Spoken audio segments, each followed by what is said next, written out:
15 महीने के लगातार हमले के बाद 70,000 फलस्तीनियों की मौत के बाद और उसके साथ 62,000 फलस्तीनियों के भुखमरी से मौत के बाद आज जंग बंदी का ऐलान किया गया है। 15 महीने से लगातार जंग चल रहा था और 15 महीने में तकरीबन 80,000 के करीब लोगों के आंकड़े आए हैं, जो मरने की तादाद बताई गई है। तो दूसरी तरफ एडिशनली यानी अलग से 62,000 लोगों के आंकड़े ऐसे आए हैं जो भुखमरी की वजह से, पानी ना मिलने की वजह से, सुविधा न मिलने की वजह से जो है मौत के हत्थे चढ़ गए। फलस्तीनियों के साथ पिछले 15 महीनों में जो कुछ भी हुआ उससे पूरी दुनिया ने देखा और तमाम देश जो यूरोपियन कंट्री थे वो तमाम लोग लगातार इजराइल के समर्थन की बातें कर रहे थे। 20 तारीख को डोनाल्ड ट्रंप का शपथ ग्रहण होना है और उससे पहले ये सीज फायर होना डोनाल्ड ट्रंप के लिए एक बड़ी खबर है।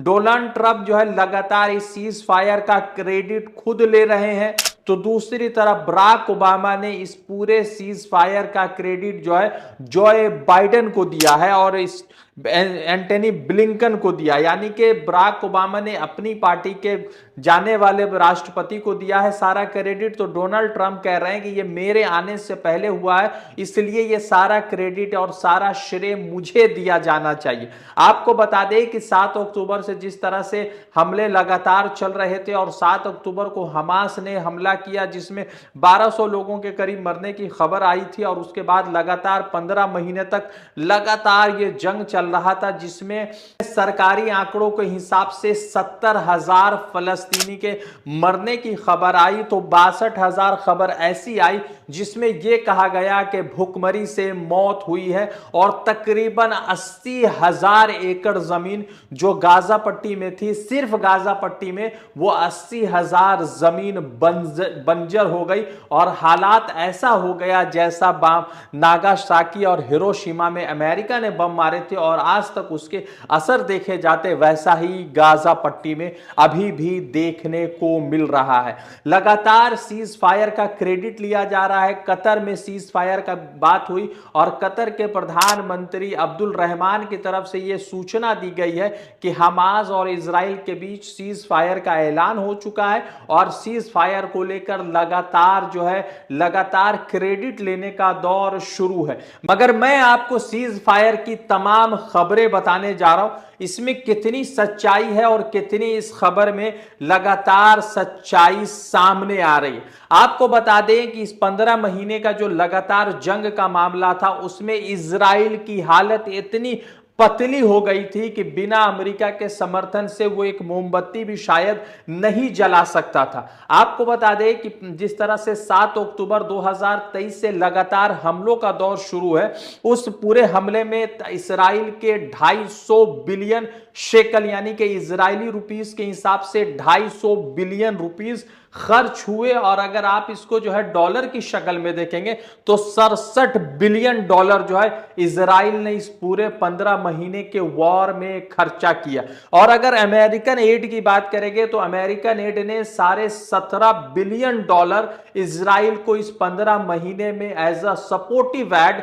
उसको दिया है, मिलिट्री असिस्टेंट को दिया ताकि वो फलस्तीन के खिलाफ जंग लड़ सके। आपको बताते हैं कि डोनाल्ड ट्रंप एक तरफ क्रेडिट ले रहे हैं तो दूसरी तरफ बराक ओबामा क्रेडिट ले रहे हैं, मगर सच्चाई यह है कि जिस तरह से लॉस एंजल्स कैलिफोर्निया में आग लगी है और जिसमें अमेरिका का तकरीबन 270 बिलियन डॉलर का अब तक नुकसान हो चुका है और 60,000 एकड़ से ज्यादा जमीनें जल चुकी है, तो अमेरिका के पास खुद पैसा नहीं है कि अपने लोगों को वो कैसे सरवाइव करे, कैसे बचाए। तो दूसरी तरफ इजराइल तो मुकम्मल तौर पर अमेरिका पर निर्भर था और अमेरिका में आग लगने की वजह से, इजराइल को सपोर्ट न मिलने की वजह से यह सीज फायर हुआ है। इसका क्रेडिट अगर आप देना चाहते हैं तो नेचर को इसका क्रेडिट दे दीजिए, क्योंकि नेचर ने, कुदरत ने जिस तरह का करिश्मा दिखाया और कुदरत के लाठी में कहते हैं कि आवाज नहीं होती है, और जिस तरह से अमेरिका में लाठी चली कुदरत की,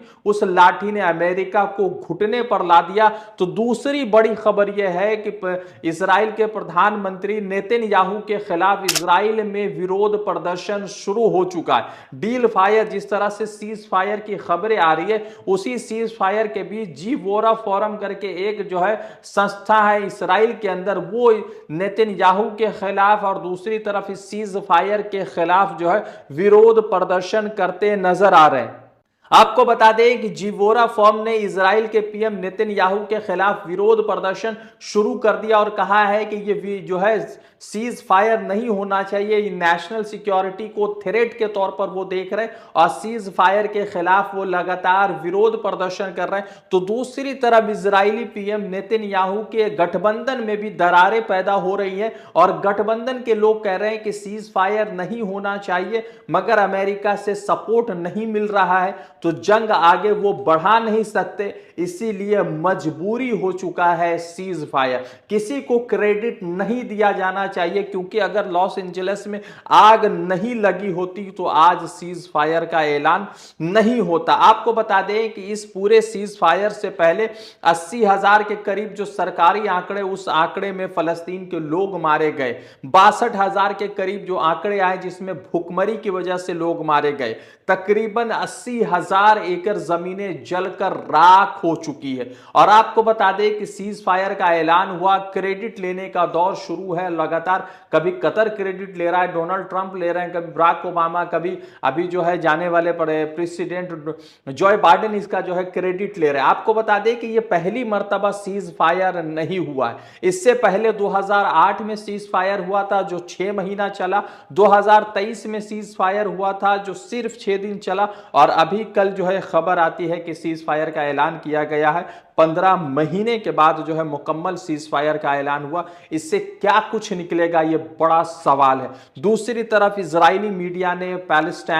पैलेस्टीन यानी कि फलस्तीन के खिलाफ जो है खबर चलाई है, जिसमें कहा गया है कि जो है हमास किसी भी तरीके से हॉस्टेज यानी कैदी को छोड़ने के पक्ष में नहीं है, जिस पर हमास के लीडरों ने इसका खंडन किया है और कहा है कि जितने भी हमारे फलस्तीन के लोगों को छोड़ा जाएगा उसी हिसाब से जो जितने भी कैदी है जो 2023 में 7 अक्टूबर के हमले के बाद बंदी बनाए गए तो उन्हें रिलीज किया जाएगा। जिस सीज फायर की खबर आ रही है, क्रेडिट किसे देना चाहिए, यह बड़ा सवाल है। मगर उससे बड़ा सवाल यह है कि लॉस एंजलिस और कैलिफोर्निया में अगर आग नहीं लगी होती तो आज का यह सीज फायर नहीं हो पाता। देखना यह है कि जीवोरा फोरम नेतन्याहू के खिलाफ विरोध प्रदर्शन कर रहा है, सीज फायर के खिलाफ विरोध प्रदर्शन कर रहा है, इसका क्या नतीजा निकलना और कितनी सच्चाई है वो तमाम विषय पर आपसे जरूर अपडेट करेंगे। रज़ा अंसारी की रिपोर्ट, द इंडियन खबर के लिए।